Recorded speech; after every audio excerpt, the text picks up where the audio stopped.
Hello, beautiful. Welcome to your May overview and very, very, very big news this May. Firstly, if you don't know your astrology chart, it's really worth doing. You know, you can get a free one on my website, michelleknight.com. It's really worth doing because we've got something that happens every 18 months, which brings about a massive change to our karma. And, you know, what we can learn, how we can blossom, how we can grow, how we can transform.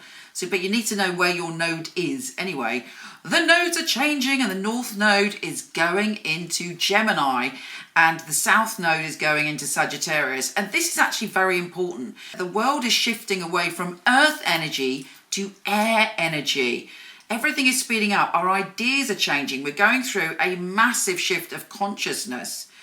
But once you know your nodes, you know what you have to work on, and also you know what gifts you can gather. So I'll leave that there. But very, very positive. Now this month, around the 7th, depending on where you are, we have a full moon in Scorpio. That is, as you can imagine, full on. Scorpio energy is about digging deep. It's about life, death, rebirth, transformation, sexuality. And it's just very kind of all-encompassing.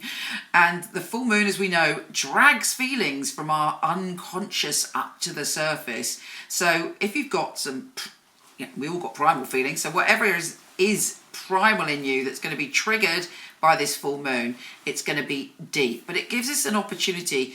And for some people, you'll have a peak experience of fantastic sensuality or sudden psychic revelation or a desire and a knowledge of how to come into your warrior power, warrior of love, I might add. So, you know, there's a lot of positive with this, but it's bound to be quite emotional. Avoid feelings like jealousy, obsession, anger, revenge. All of that is the shadow side of Scorpio. You know, focus on the depth.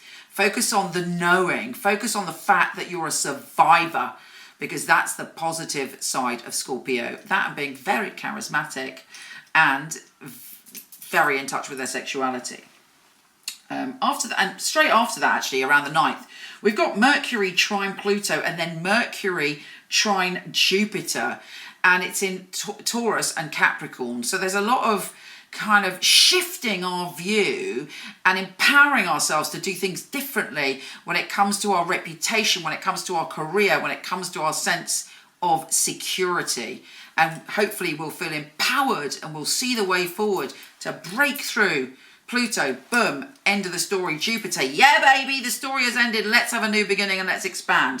So that's very exciting. Mercury is entering Gemini. So there's a lot of thinking, a lot of thoughts, a lot of frenetic energy around thoughts. Make sure you ground your thoughts and ground your communication, but lots of witty repartee and lots of desire to communicate and learn and have very quick things. Now there's a lot of retrograde energy this month. Seriously retrograde energy.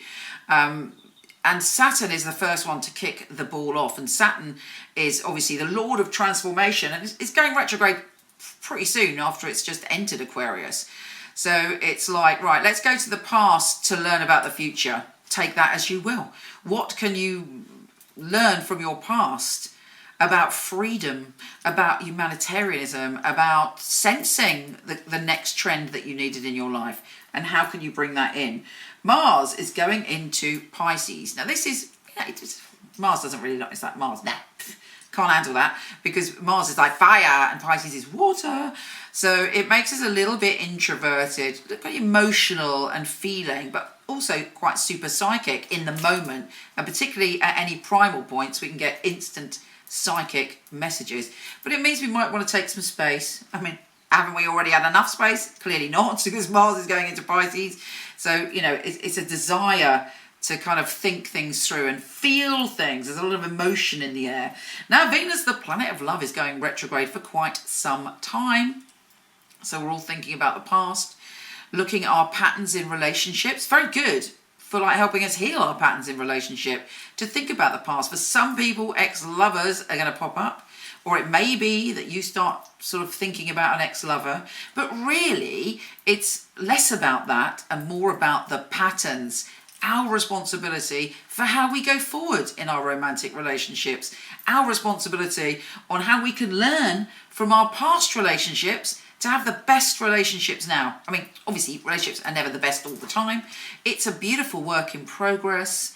And the more we transform, the more our relationships transform. So it gives us real food for thought. Although, it can be quite painful to think about the past, but use it as fertilizer for the future. But partnerships are very much on our mind.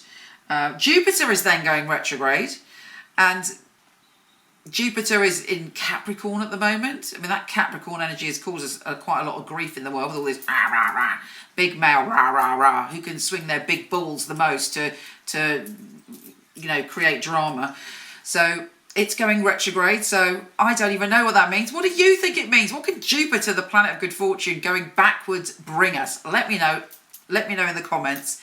I'm just so done with the Capricorn energy, to be honest with you. No disrespect to Capricorns, but it's just been overwhelming for a while. Saturn is trine Jupiter, even though Jupiter's retrograde. Oh, well, I think that means some good news. We're going to get some good news in the economy. Hopefully we'll get some good news ourselves about our own financial stability in our career. There's going to be doors opening, and actually Jupiter, of course I do know, Jupiter retrograde is going to maybe bring something back to you. A job from the past may come back in, an opportunity from the past may come back in, so it's good news. The sun is entering Gemini, and on top of that there's a new moon in Gemini, but not just the new moon. Oh no, we have the sun, moon, Mercury, Venus, Vesta, and the North Node in Gemini. There's some pretty crazy intense Gemini energy going on. So if you've got a Gemini in your life, that will be interesting. If you're a Gemini, so full on this month, so much opportunity to grow and transform. But symbolically, it's about communication. It's about how we all communicate. Are we communicating well, with honesty, with integrity, and with balance? Expect an awful lot of communication, but also take the opportunity to ditch communication habits, like being defensive. So many habits we can have with communication to protect ourselves, to ditch as much of that crap as you can, and to come out committed to communicating in a way that involves listening and involves being honest, it involves balance, but also involves being excited about new ideas and being excited about communicating in new ways. It's full on. Then we have Mercury conjunct the North Node. So put it this way, there's a lot of messages about communication. And finally, Mercury shifts signs and goes into Cancer, which is all about us really feeling like we want to nurture other people and hopefully nurture ourselves and nurture other people and be open to that experience, yeah? Anyway, it's certainly interesting. I mean, this year has the most incredible astrology, and we're just going into it a step at a time now. But it's best that we all learn, because we're going through an amazing personal soul revolution, a world revolution, and a big shift of energy. Anyway, I send you so much love. I hope you are safe, I hope you are well, and I hope that you can feel the blossoming that is going on under the surface. Take care, gorgeous, and I'll speak to you soon.